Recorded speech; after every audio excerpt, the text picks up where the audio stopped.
இனிய காலை வணக்கம். வாரி பெருக்கு வளப்படுத்து உற்றவை ஆராய்வான் செய்க வினை. இது திருக்குறள்.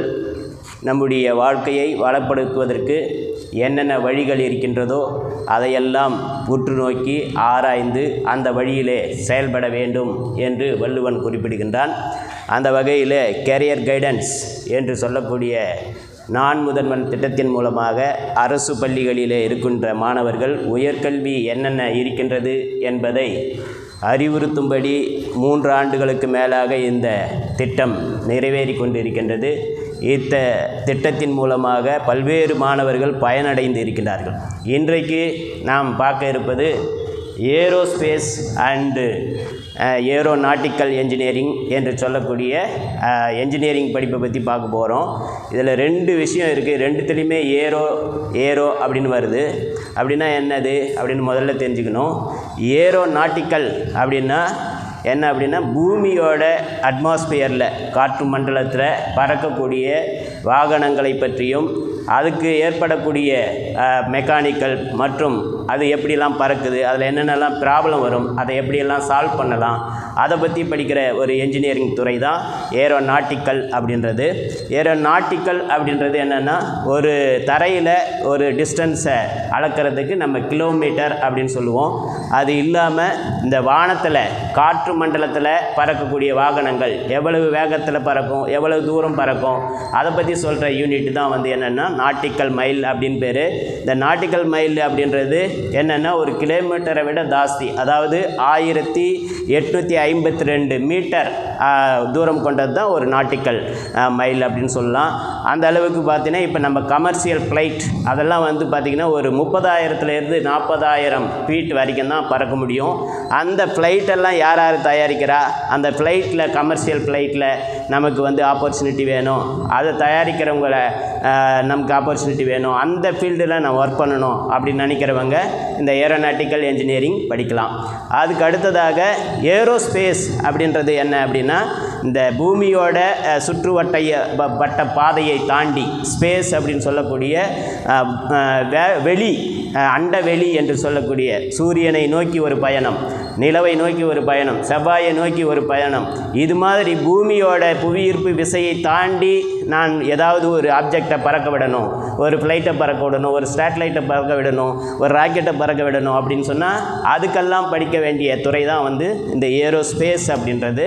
ஸோ ஏரோஸ்பேஸ் படிக்கிறவங்களுக்கு நிறைய வாய்ப்புகள் இருக்குது. நம்முடைய இந்தியாவில் இஸ்ரோ, டிஆர்டிஓ இது மாதிரி ஃபீல்டு, இது இல்லாமல் படை கருவிகள், அதாவது இன்றைக்கி பார்த்திங்கன்னா உலகம் போரால் சூழப்பட்டிருக்கு. அதுக்கு தேவையான கருவிகள்லாம் மிசைல்ஸ் எல்லாம் எல்லா நாடுகளும் தயார் பண்ணிகிட்ருக்கான். அந்த மிசைல் தயார் பண்ணக்கூடிய துறையில் வேலை பார்க்கணுன்னு சொன்னால் இந்த 2 துறையும் மாணவர்கள் படிக்கலாம். இது யார் படிக்க முடியும் அப்படின்னா பயோமேக்ஸ் குரூப் எடுத்தவங்க கட்டாயமாக இதை படிக்கலாம்.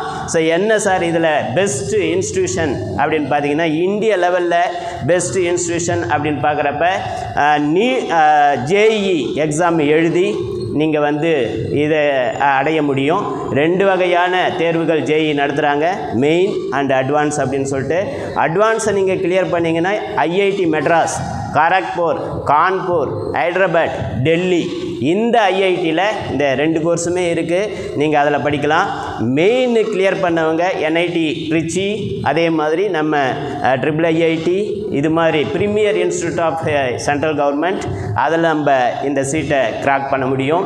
அது இல்லை சார் என்னால் அந்த என்ட்ரன்ஸ் எல்லாம் பாஸ் பண்ண முடியாதுங்க அப்படின்னு சொன்னால் +2ல் நீங்கள் அதிக மார்க் எடுங்க. நம்ம கவர்மெண்ட்டு அதுக்கு உதவி செய்யுது. நம்ம கவர்மெண்ட்டில் தமிழ்நாட்டில் அந்த குரூப் எங்கெங்கெல்லாம் இருக்குது அப்படின்னு பார்த்தா அண்ணா யூனிவர்சிட்டி கேம்பஸில் இருக்குது. எம்ஐடி அப்துல் கலாம் படித்த MIT Chennai Madras Institute of Technology, அதில் ஏரோநாட்டிக்கல் அண்ட் ஏரோஸ்பேஸ் இருக்குது. இது இல்லாமல் கிரசண்டில் இருக்குது, சத்யபாமாவில் இருக்குது, இந்துஸ்தானில் இருக்குது, டாகூரில் இருக்குது. இது மாதிரி நிறைய காலேஜில் இந்த கோர்ஸ் இருக்குது. அதனால் நீங்கள் ஒரு பெஸ்ட்டான இன்ஸ்டியூஷனில் நான் படிக்கணும் அப்படின்னு சொன்னால் இந்த விஷயங்களை எல்லாம் ஞாபகத்தில் வச்சுக்கோங்க. வச்சுக்கோங்க. இன்னொரு விஷயம், நீங்கள் வந்து ஐஐடி மெட்ராஸில் ஒரு சீட்டு கிடைக்குது அப்படின்னு சொன்னால் தமிழக முதல்வர் அந்த முழு ஃபீஸையுமே நீ 4 ஆண்டு படிக்கிற அத்தனை தொகையையும் சென்ட்ரல் கவர்மெண்ட்டுக்கு யார் கொடுக்குறா அப்படின்னா தமிழ்நாடு கவர்மெண்ட்டே கொடுத்துடுது. ஒரு பைசா செலவு இல்லாமல் மிக உயர்ந்த இன்ஸ்டியூஷனில் இந்த படிப்பை நீங்கள் வந்து படிக்க முடியும். அதுக்கெல்லாம் நீங்கள் போட வேண்டிய எஃபெக்ட் என்னென்னா, இந்த கல்வியாண்டில் +2 படிக்கிற மாணவர்கள் நிறைய மதிப்பெண் எடுக்கணும். அப்போ 60% கீழே இருந்தால் அதை கிராக் பண்ண முடியாது. 60% மார்க் எடுங்க. 80% வரைக்கும் மார்க்கு கேட்குறாங்க வெவ்வேறு கேட்டகரிக்கு. அதனால் இந்த கோர்ஸை படித்தா உலக அளவில் அதிக வாய்ப்புகள் இருக்குது. நம்ம இந்தியாவுக்குள்ளேயே கிட்டத்தட்ட 1.5 லட்சத்துலேருந்து 2 லட்சம் வரைக்கும் கேம்பஸ்லேயே உங்களுக்கு இந்த படிப்பு படித்தவங்களுக்கு வேலை வாய்ப்பு கிடைக்கும். வெளிநாட்டுக்கு போகிற அப்படின்னா 3 லட்சத்துலேருந்து 5 லட்சம் வரைக்கும் மாத சம்பளத்தில் வேலை கிடைக்கும். நன்றி. இதை மைண்டில் வச்சுக்கோங்க. நல்லா படிங்க. All the best.